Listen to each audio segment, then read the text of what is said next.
Quero falar agora sobre quase 300 mil reais de gasto apenas com a moradia de Memphis Depay.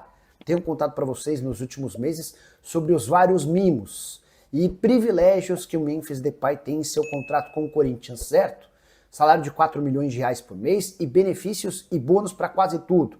Para jogos, gols, assistência, título, faltou contar a respeito da moradia. Memphis Depay, desde que chegou ao Brasil, fica hospedado na suíte mais cara da cidade de São Paulo. É uma cobertura triplex, a mais luxuosa da cidade, uma penthouse suite do Hotel Roosevelt. Importante contar que ela tem um custo diário de 9 mil, ou seja, o Corinthians gasta por mês, apenas com o aluguel dessa cobertura, 270 mil. Se a gente levar em consideração que o Memphis está completando um ano de Corinthians, dá para contar que o custo da moradia do Memphis, que o Corinthians é quem banca, está na casa dos 3 milhões e 200 mil reais. Qual foi a diária mais cara da sua vida? O Memphis gasta por dia 9 mil reais. Essa suíte triplex, ou essa cobertura triplex, tem 1.115 metros quadrados e está localizada no 25º andar da Torre Mata Atlântica, com direito a mordomo e motorista 24 horas por dia. Tem só mais uma consideração importante: o Corinthians havia se comprometido a garantir ao Memphis uma residência fixa. Isso estava previsto em contrato. Como o Corinthians não avançou nessa residência, o Memphis foi ficando nesse hotel e de lá não deve se mudar tão cedo. Isso se é que ele não vai embora para jogar no exterior. Há uma proposta oficial do Beşiktaş da Turquia pelo holandês, que é aguardado nesse sábado para a reapresentação depois do período de férias. Hora de notícia exclusiva, quero contar para vocês que o meia atacante PP, jogador do Porto, foi alvo de 7 consultas nas últimas horas, todas de clubes brasileiros. E essa enxurrada de interesse tem a ver com uma notícia divulgada pelo jornal A Bola nessa quinta-feira, dando conta de que o atleta não fica no Porto para a próxima temporada. Ele está numa lista de jogadores disponíveis para o mercado. Palmeiras, Flamengo, Santos, São Paulo, Vasco, Cruzeiro e Fluminense entraram em contato com Adriano Espadoto, representante do jogador de 28 anos de idade. Todos para saberem se o PP poderia chegar por empréstimo, mas Porto já colocou um preço e não aceita negociá-lo em hipótese alguma de outro jeito que não seja com uma venda em 25 milhões de euros. A tendência é que o PP, para frustração geral de clubes brasileiros, vá jogar na Inglaterra. E o principal interessado é o Nottingham Forest. PP que também foi alvo recente de propostas oficiais do Fenerbahçe, da Turquia, e do Olympiacos, da Grécia. Importante contar que chegaram a colocar o Vasco como favorito para a contratação do jogador pela presença do Admar Lopes, novo executivo de futebol português. Nenhuma chance desse negócio avançar, assim como dos outros brasileiros que eu citei. PP está avaliado em 22 milhões de euros, chegou a receber proposta oficial do Barcelona de 45 milhões de euros na temporada passada. O negócio não aconteceu e, diante das circunstâncias, até por não ter conseguido fazer uma grande temporada, seu valor despencou para 25 milhões de euros. Pode ser ponta, pode ser meio atacante, já jogou até como lateral direito, jogador revelado no Grêmio e que fez sucesso com a camisa do Porto. Infelizmente, seu futuro não será por aqui. A saideira do Giro de Notícias, Jonathan Cafu entrou com uma ação contra o Corinthians, cobrando 2 milhões e meio de reais, essa grana referente ao não pagamento do fundo de garantia, além de uma série de multas no período em que o atleta esteve vestindo a camisa alvinegra. Bora fechar o vídeo para falar sobre o Corinthians, repercutindo a informação de que TT, a ex-atleta do Grêmio, hoje no Panathinaikos, interessa ao Timão. Antes de consultar o Corinthians, já entrei em contato com o Pablo Bueno, que é o representante do TT, o cara que acompanha o TT desde que esse ponta surgiu no Grêmio. Hoje o TT tem 25 anos de idade, vem de uma temporada bem legal com a camisa do Panathinaikos da Grécia. 49 jogos, 11 gols e 3 assistências. Ele havia sido comprado pelo Panathinaikos por 7 milhões e 250 mil euros a uma temporada. Perguntei, Pablo, existe alguma chance de TT no Brasil? Abre aspas para ele, o TT não vem para cá em hipótese alguma. Ele foi eleito o melhor jogador do último campeonato grego. Vai continuar no futebol europeu, cravou o empresário do atleta.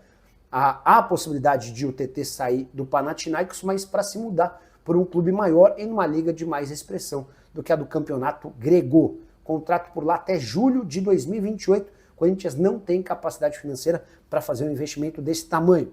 Assim como não teve também em relação a Elinho, atacante revelado no São Paulo. Hoje no Toluca do México houve uma consulta, Toluca não topa emprestar o jogador. Só para arrematar, também contei para vocês com exclusividade no vídeo da manhã dessa quinta-feira que Romarinho, que quer jogar no Timão, acabou sendo barrado por Fabinho Soldado, o diretor executivo de futebol alvinegro. No vídeo dessa sexta-feira, prometo trazer mais detalhes sobre uma dívida do Corinthians com Igor Coronato. A pendência chega a 10 milhões de reais apenas com luvas, pagamento pelos prêmios da assinatura do contrato. E você, o que pensa sobre tudo que eu contei? Não esquece de deixar like, de se inscrever no canal. Bora fechar o vídeo para falar sobre Romarinho, que adoraria voltar a jogar no Corinthians. Ele foi ídolo do Timão, tendo sido super importante em conquista de Libertadores da América. Lá se vão 10 anos que ele trocou o Corinthians pelo Oriente Médio. E agora, livre no mercado, ele decidiu voltar ao Brasil.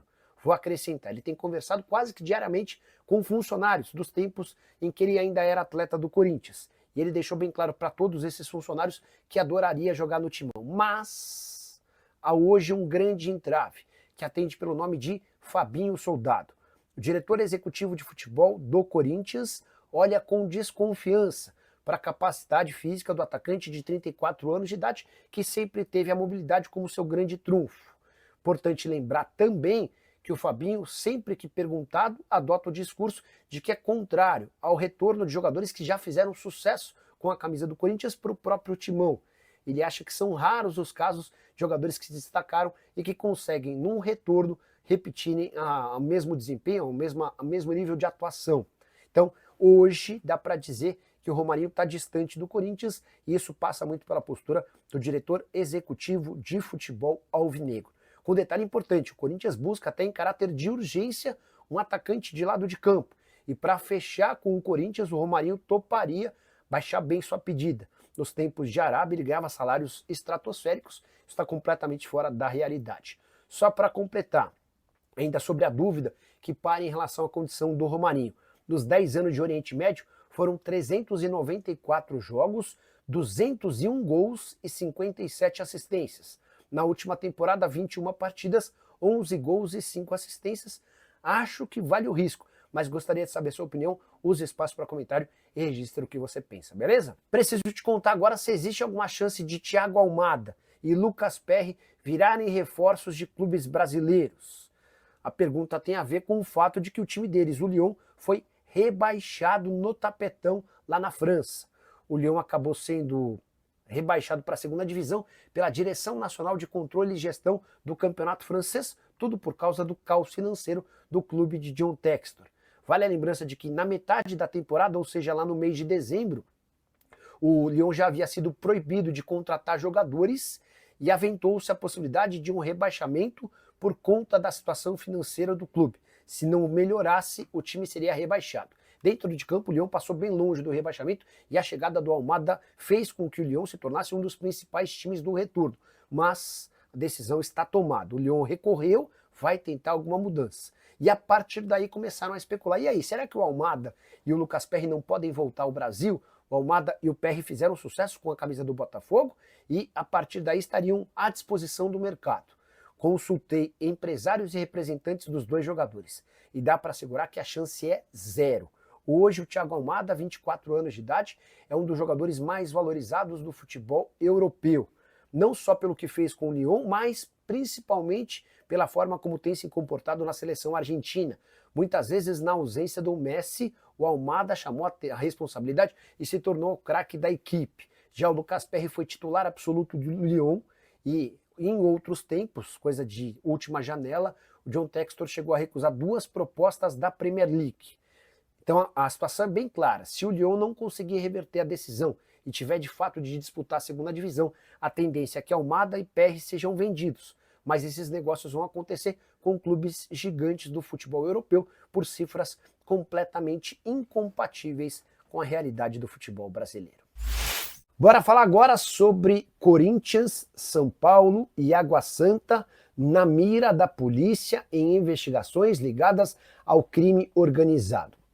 Nessa segunda-feira, foi concluído o relatório final das investigações sobre o caso VaideBet, que apurava irregularidades no Corinthians, aquele esquema de pagamento, de intermediação. A polícia conseguiu constatar que dinheiro que saiu do Corinthians foi parar numa empresa ligada à lavagem de dinheiro do PCC, primeiro comando da capital, a facção criminosa mais temida nesse momento no país. Pois bem, o relatório da polícia traz uma série de apurações indicando que Augusto Melo e o Corinthians têm ligações com o crime organizado. São vários os movimentos que envolvem contratações de atletas da base.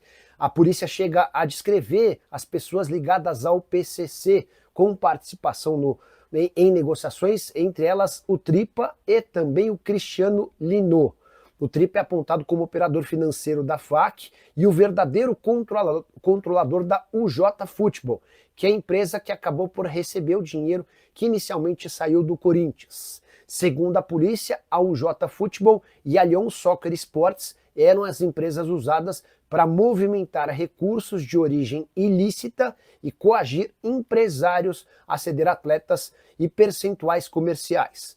A polícia conseguiu constatar pelo menos uma ligação da UJ com um atleta da base do Corinthians no movimento suspeito.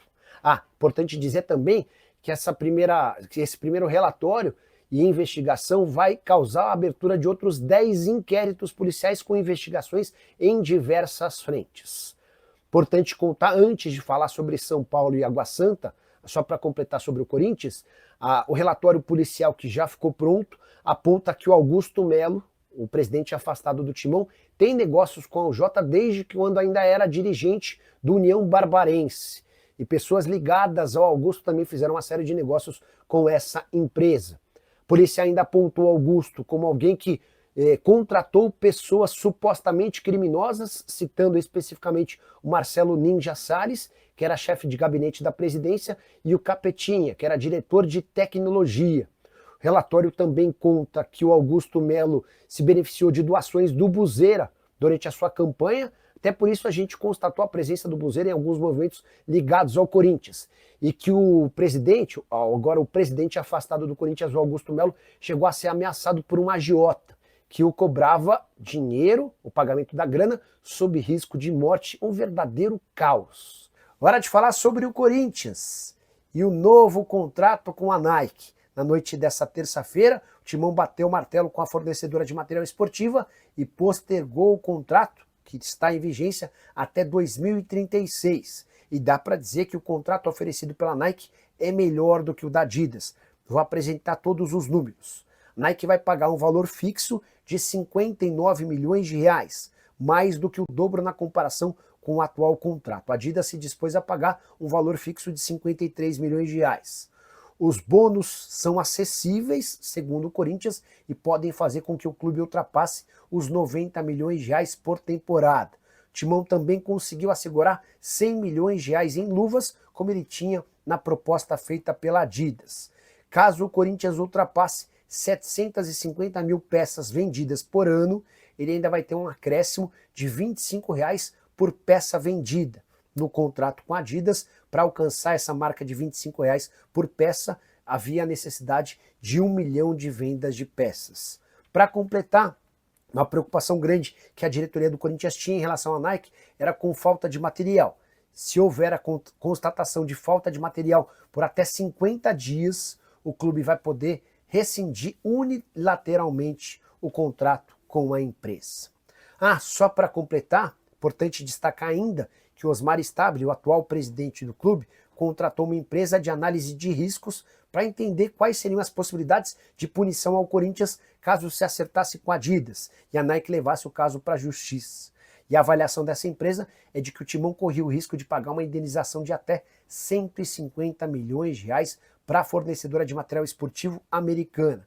Diante de tudo isso, optou-se por ficar com a Nike, o contrato já foi renovado e o Corinthians continuará com a marca americana. E você, o que pensa sobre todos os números que eu contei? Além das informações, use o espaço para comentário para registrar a sua opinião. Fala pessoal, estamos aí com atualizações importantes do Corinthians. Se inscreva e ative o sininho para receber mais atualizações do Timão. Deixe seu like, que é muito importante para o crescimento do canal. Utilize o espaço aqui embaixo para registrar sua opinião. Ficamos por aqui com mais esse giro de notícias. Um abraço e até o próximo vídeo.